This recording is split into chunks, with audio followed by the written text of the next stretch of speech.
দোয়া আপনারা লাগে, আমরা সবসময় আপনারা লাগে দোয়া করি। আর একটাও হইমো আমি সবসময় একটা মেসেজ দেই যে আমার ভাই জেলা মানে ওখানে মৃত্যু হয়েছে, আমরা বাংলাদেশের মাঠে যেন আরেকটা ভাই ইলা হকালে জোরে না, আরেকটা রায়হান যেন এভাবে মৃত্যুবরণ হয় না। প্লিজ আপনারা ফার্স্ট টু লাস্ট জেলা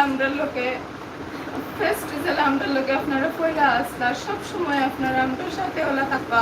আমরা অতটুকু আগাইতে পারছি শুধুমাত্র আপনারা কারণে, মিডিয়া বাই বা আমরা দেশ যে সর্বস্তরের জনগণ, আমরা লন্ডন দেশবাসী সবাই অতটুকু আমরা সাপোর্ট করে আমরা অতটুকু পর্যন্ত আইতাম পারছি আপনার কারণে।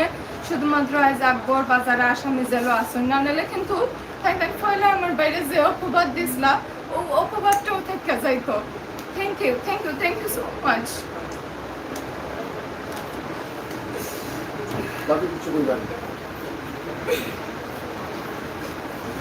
আমি আমার এমন একটি সময় আমি মুহূর্তের জন্য আমি সুস্থ থাকতাম না, আর আমার রায়হানকে আমি নিজের হাতে করিয়া তুলছিলাম, যার কারণে আমি মুহূর্তের লেগে আমি বলতে পারি না। আর আপনাদের কাছে আমার একটাই অনুরোধ, বারবার হইলাম আমার ছেলে কিন্তু কোনোদিন কোনো দল করছে না, কোনো দলের সাথে কোনো মিছিল মিটিং গেছে না, কিন্তু আমার ছেলের খেয়ে বা খারাপ কোথায় থেকে নিচে এখনো আমি জানতে পারছি না।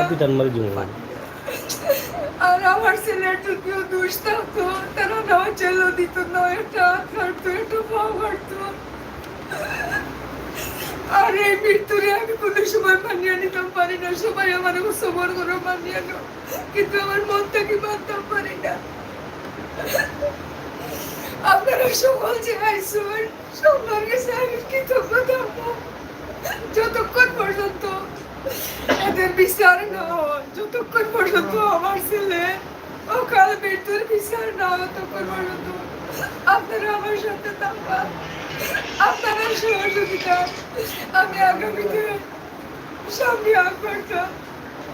আর আপনারা দোয়া করবো আমার নাতিদের লেগে। দেখো আমার যে ক্ষতিটা হয়েছে, আমার এই যে আমার যে ক্ষতি হয়েছে, সবাই টাকা দিতে পারবে, সবাই মাথা হাতাইতে পারবে, কিন্তু আমার বাবার আমার এই যে ক্ষতিটা হয়েছে, এই ক্ষতিটা সারা জীবনও আমার এই শূন্যতা পূর্ণ হইব না। এখন আপনারা কিছু আমি কইরাম, আপনারা আমার ছেলে হত্যাকারীরা বিচার যাতে ফাঁসির কাঠগড়ায় তাদেরকে রাখা হয়, এটাই আমি সবার কাছে আমি চাইবো যে সঙ্গে মিলে আমার বাচ্চাদের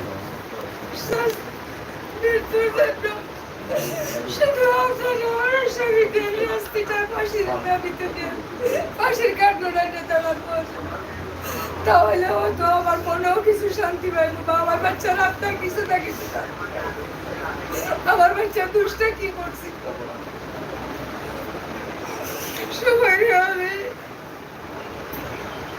কৃতজ্ঞতা জানাই না যে আপনারা জন্য আগেও আসলা, এখনো আসুন খবর নেই না আমার, আগামীতেও আপনারা আমার সহযোগিতা করতে পারে, ওটাই আমি চাইব।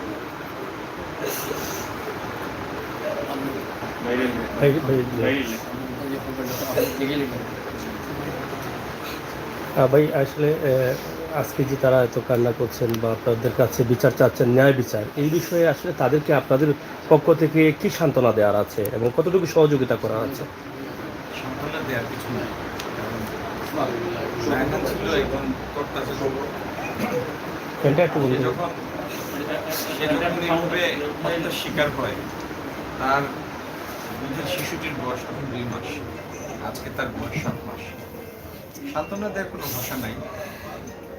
রায়হান তো একটি নাম, রায়হানের মতো গত বেশ কয়েক বছরে বাংলাদেশে এরকম অনেকগুলি বীভৎস ঘটনা ঘটেছে।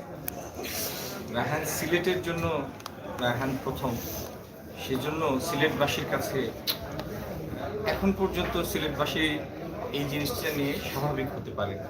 রায়হানের নাম শুনলেই আমি দেখি যে কোনো সামাজিক মানুষ রাজনীতির সাথে সংশ্লিষ্ট মানুষ, যে কোনো পেশার মানুষ তাদের চোখ ছলছল করে, আবেগ আপ্লুত হয়ে পড়ে। কিন্তু বাস্তবতা হলো বাংলাদেশে বিগত কয়েক বছরে এরকম বিভৎস ঘটনা বেশ কয়েকটি ঘটেছে। যাই হোক, কোনো একটি সমাজ পচে গেলে, কোনো একটি দেশের কি বলবো, কোনো একটি দেশের স্বাভাবিক বিধিবিধান যদি সম্পূর্ণভাবে ধসে পড়ে, তাহলে এরকম একটি মর্মান্তিক ঘটনা ঘটতে পারে। এটি শুধু মর্মান্তিক না, এটি একটি জঘন্য বিভৎস ঘটনা। একটি তরতাজা যুবক তাকে তুলে নিয়ে তার পরিবারের কাছে টাকা দাবি করে সেই টাকা পৌঁছাতে পৌঁছাতে সেই ছেলেকে মৃতদেহে পরিণত করে। যে হত্যা করলো সেই বা কেন হত্যা করলো, তার সাথে তার কোনো ব্যক্তিগত বিরোধ নাই, কোনো পারিবারিক বিরোধ নাই, কোনো পূর্ব পরিচিতি নাই। শুধুমাত্র আমি জানি না সে কি কন্ট্রাক্ট কিলার না কি সে। যদি আইন শৃঙ্খলা রক্ষাকারী বাহিনীর মধ্যে এই জাতীয় লোকের অনুপ্রবেশ ঘটে, তাহলে এই আকবর কি শুধু একজন, নাকি এরকম আকবর ইতিমধ্যে কয়েক ডজন তৈরি হয়েছে অথবা কয়েক শত তৈরি হয়েছে?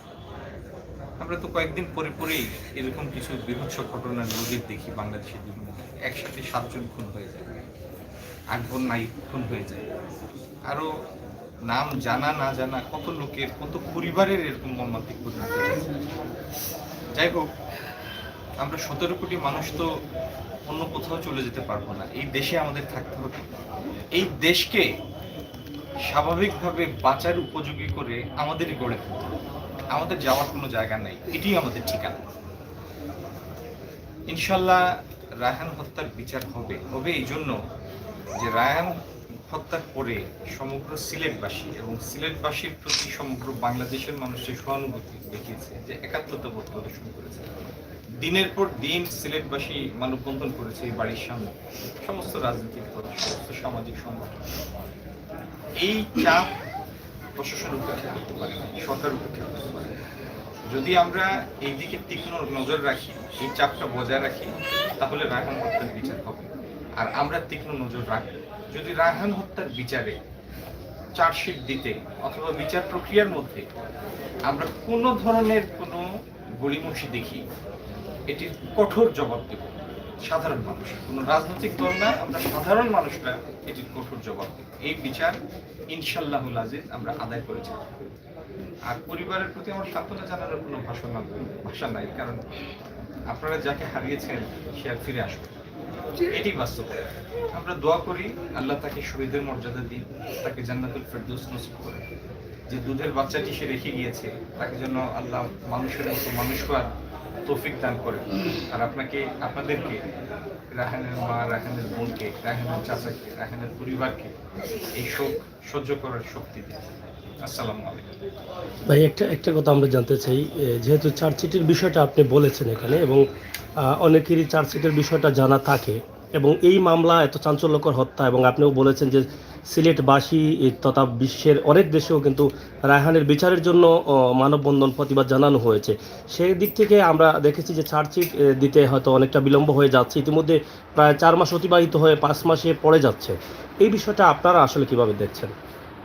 আমি চার্জশিট নিয়ে আমি কোনো জল্পনা কল্পনার সৃষ্টি করতে চাই না। এই জন্য প্রথম অবস্থায় আকবর পালিয়ে গেল, তারপর যখন জনগণের চাপ প্রশাসন ঠিকভাবে অনুভব করতে পেরেছে, যেইভাবে হোক আকবর কাস্টডির মধ্যে চলেছে, গ্রেফতার হয়েছে। এবং কয়েকদিন আগেও নতুন করে আরেকজন সাব ইন্সপেক্টর গ্রেফতার হয়েছে, হাসান, যে সম্ভবত আকবরকে পালিয়ে যেতে সাহায্য করেছে। সুতরাং এখনো যেহেতু গ্রেফতার প্রক্রিয়া অব্যাহত আছে, চার্জশিট প্রদানের প্রক্রিয়া অব্যাহত আছে, সেজন্য আমি আগাম কোনো মন্তব্য করতে চাই। আমরা লক্ষ্য রাখবো, আমাদের নজর থাকবে, তীক্ষ্ণ নজর থাকবে আমাদের সিলেটবাসী, এবং আমরা দেখবো চার্জশিটে কী আছে, বিচার প্রক্রিয়া কীভাবে চলে, এবং আমরা ধৈর্য ধরে অপেক্ষা করব। যদি কোনো ব্যত্যয় দেখি আমরা রাস্তায় নেমে আসবো। ধন্যবাদ। আমরা একটু সংযুক্ত হচ্ছি ইন্টারন্যাশনাল স্বাগত বা অনুভূতি জানতে হ্যাঁ, যাই হোক দর্শক, আপনাদের যে আমরা রায়হানের বাসা থেকে আপনাদেরকে এই ভিডিওটি দিয়েছি। আমরা কথা বলছিলাম বাংলাদেশ বিএনপি সরকারের উপদেষ্টা খন্দকার মুক্তাদির ভাইয়ের সাথে, এবং তিনি যে বক্তব্য দিয়েছেন এই রায়হান হত্যার বিষয়ে, এটা Vedi sempre nel si santo che আপনাদের মতামত অবশ্যই কমেন্ট বক্সে লিখবেন। সিলেটের ম্যাগাজিন টিভি থেকে আমরা যে লাইভটি দিচ্ছি, আপনারা সরাসরি দেখছেন বাংলাদেশের বিরোধী দল বিএনপির চেয়ারপারসন বেগম খালেদা জিয়ার উপদেষ্টা আব্দুল মুত্তাদির, সিলেটের কৃতি সন্তান। তিনি এই মুহূর্তে আছেন সিলেটের রায়হানের বাসায়, রায়হানের বাড়িতে, এবং সেখান থেকে কিন্তু তাদেরকে সান্ত্বনা দিয়ে যাচ্ছেন। আপনারা দেখছেন অনেক নেতাকর্মীরাও কিন্তু এখানে উপস্থিত হয়েছেন ইতিমধ্যে। কাউন্সিলর ফরহাদ চৌধুরী, শামীম সহ এবং বাইরে আরও অনেকেই অপেক্ষিত। কারণ এখান থেকে আমরা যে ভিডিওটি আপনাদের কাছে উপস্থাপন করছি, সেখান থেকে আপনারা বুঝতে পারছেন যে সিলেটবাসী আসলে কি দাবি করছে এবং কি চাই। তারা এখনও বলছেন যে সঠিকভাবে যদি বিচারের কাজ না হয় তাহলে তারা কখনো সেটা মেনে নেবেন না, আবারও প্রয়োজনীয় রাস্তায় নামবেন।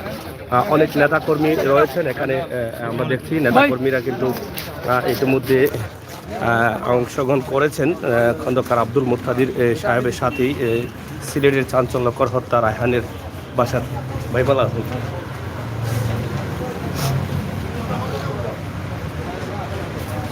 ইতিমধ্যে দেখলেন আমরা কথা বলেছিলাম বিএনপির চেয়ারপারসন বেগম খালেদা জিয়ার উপদেষ্টা খন্দকার আব্দুল মুত্তাদির এর সাথে। তিনি ইতিমধ্যে কথা বলে আবার বের হয়ে যাচ্ছেন এবং নেতাকর্মীরাও ওনার সাথে সাথে চলে যাচ্ছেন। তো অনেক দিন পর আমরা আজকে আবার দেখলাম যে রায়হানের বাসায় অনেকের আনাগোনা, অনেক মানুষের আনাগোনা। তার মানে আমরা এটা বুঝতে পারলাম যে সিলেটবাসী এখনও কিন্তু রায়হান হত্যার বিচার চায়, এবং রায়হানের বর্তমান অবস্থা এবং পরিস্থিতি কি সেই বিষয়ে জানার জন্য কিন্তু তারা এখানে উপস্থিত হয়েছেন। তো প্রিয় দর্শক, সিলেটের ম্যাগাজিন ইউটিউব চ্যানেল থেকে আমরা রায়হান হত্যার আপডেট খবরগুলো সবসময় দিয়ে যাচ্ছি। আশা করি আপনারা সবসময় আমাদের সাথে থাকবেন এবং এই ভিডিওগুলো শেয়ার করবেন। আপনার মতামত অবশ্যই কমেন্ট বক্সে লিখবেন। তাও আমরা যে বিষয়টি আপনাদেরকে বলতে চেয়েছিলাম সেই বিষয়টি অবশ্যই আপনারা জেনে নিলেন।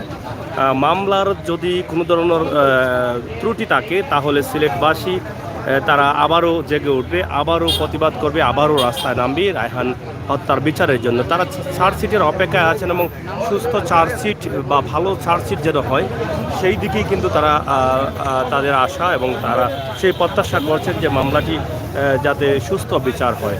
তো আমরা আজকে যেটা ভিডিও দিয়েছি সিলেটের রায়হানের বাসা থেকে, রায়হানের পরিবারকে দেখার জন্য আসছিলেন বিএনপির চেয়ারপারসনের উপদেষ্টা সিলেটের কৃতি সন্তান খন্দকার আব্দুল মুত্তাদি।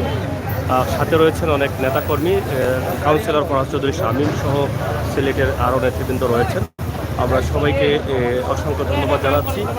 রয়েছেন সিলেট মদিনা মার্কেট ব্যবসায়ী সংগঠনের নেতা, বিএনপির নেতা আমির আলী।